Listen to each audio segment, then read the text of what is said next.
तेरा वचन मेरे पाँव के लिए दीपक है और मेरे मार्ग का उजियाला है। तेरा वचन मेरे पाँव के लिए दीपक है। पहला पाठ नबी यिर्मयाह का ग्रंथ, अध्याय 17, पद संख्या 5 से 10। प्रभु यह कहता है, धिक्कार उस मनुष्य को जो मनुष्य पर भरोसा रखता है, जो निरे मनुष्य का सहारा लेता है और जिसका हृदय प्रभु से विमुख हो जाता है। वह मरुभूमि के पौधे के सदृश है जो कभी अच्छे दिन नहीं देखता। वह मरुभूमि के उत्पत स्थानों में नून खरी और निर्जन धरती पर रहता है। धन्य है वह मनुष्य जो प्रभु पर भरोसा रखता है, जो प्रभु का सहारा लेता है। वह जल स्रोत के किनारे लगाए हुए वृक्ष के सदृश है, जिसकी जड़ें पानी के पास फैली हुई हैं। वह कड़ी धूप से नहीं डरता, उसके पत्ते हरे भरे बने रहते हैं। सूखे के समय उसे कोई चिंता नहीं होती, क्योंकि उस समय भी वह फलता है। मनुष्य का हृदय सबसे अधिक कपटी और अविश्वसनीय है, उसकी थाह कौन ले सकता है। मैं प्रभु मनुष्य का हृदय और अंतरतम जानता हूँ। मैं हर एक को उसके आचरण और उसके कामों का फल देता हूँ। यह प्रभु की वाणी है। ईश्वर को धन्यवाद। भजन अनुवाक्य। धन्य है वह जो प्रभु पर भरोसा रखता है। धन्य है वह जो प्रभु पर भरोसा रखता है। धन्य है वह मनुष्य जो दुष्टों की सलाह नहीं मानता, जो पापियों के मार्ग पर नहीं चलता और अधर्मियों के साथ नहीं बैठता, जो प्रभु का नियम हृदय से चाहता और रात दिन उसका मनन करता है। अनुवाक्य। धन्य है वह जो प्रभु पर भरोसा रखता है। वह उस वृक्ष के सदृश है जो जल स्रोत के पास लगाया गया है, जो समय पर फल देता और उसके पत्ते कभी मुरझाते नहीं। वह मनुष्य अपने सब कामों में सफल हो जाता है। अनुवाक्य। धन्य है वह जो प्रभु पर भरोसा रखता है।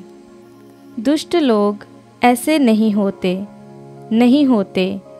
वे तो पवन द्वारा छितराई हुई भूसी के सदृश हैं। प्रभु धर्मियों के मार्ग की रक्षा करता है, किंतु दुष्टों का मार्ग विनाश की ओर ले जाता है। अनुवाक्य। धन्य है वह जो प्रभु पर भरोसा रखता है। जय घोष। धन्य हैं वे लोग जो सच्चे और निष्कलंक हृदय में ईश्वर का वचन रखते और अपने धीरज के कारण फल लाते हैं।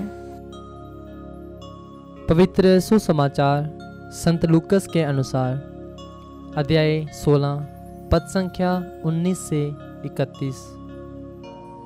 यीशु ने फरीसियों से कहा, एक अमीर था जो बैंगनी वस्त्र और मलमल पहनकर प्रतिदिन दावत उड़ाया करता था। उसके फाटक पर लाजरुस नामक कंगाल पड़ा रहता था, जिसका शरीर फोड़ों से भरा हुआ था। वह अमीर की मेज की जूठन से अपनी भूख मिटाने के लिए तरसता था और कुत्ते आकर उसके फोड़े चाटा करते थे। वह कंगाल एक दिन मर गया और स्वर्गदूतों ने उसे ले जाकर इब्राहिम की गोद में रख दिया। अमीर भी मरा और दफनाया गया। उसने आदुलोक में यंत्रणाएं सहते हुए अपनी आंखें ऊपर उठाकर दूर ही से इब्राहिम को देखा और उसकी गोद में लाजरुस को भी। उसने पुकार कर कहा, पिता इब्राहिम, मुझ पर दया कीजिए और लाजरुस को भेजिए, जिससे वह अपनी उंगली का सिरा पानी में भिगोकर मेरी जीभ ठंडी करे, क्योंकि मैं इस ज्वाला में तड़प रहा हूँ। इब्राहिम ने उससे कहा, बेटा, याद करो कि तुम्हें जीवन में सुख ही सुख मिला था और लाजरुस को दुख ही दुख। अब उसे यहाँ सांत्वना मिल रही है और तुम्हें यंत्रणा। इसके अतिरिक्त हमारे और तुम्हारे बीच एक भारी गर्त अवस्थिति है। इसलिए यदि कोई तुम्हारे पास जाना भी चाहे तो वह नहीं जा सकता और कोई भी वहां से इस पार नहीं आ सकता। उसने उत्तर दिया, हे पिता, आपसे एक निवेदन है, आप लाजरुस को मेरे पिता के घर भेजिए, क्योंकि मेरे 5 भाई हैं। लाजरुस उन्हें चेतावनी दे, कहीं ऐसा ना हो कि वे भी यंत्रणा के इस स्थान में आ जाएं। इब्राहिम ने उससे कहा, मूसा और नबियों की पुस्तकें उनके पास हैं, वे उनकी सुने। अमीर ने कहा, हे पिता इब्राहिम, वे कहाँ सुनते हैं, परंतु यदि मुर्दों में से कोई उनके पास जाए तो वे पश्चाताप करेंगे।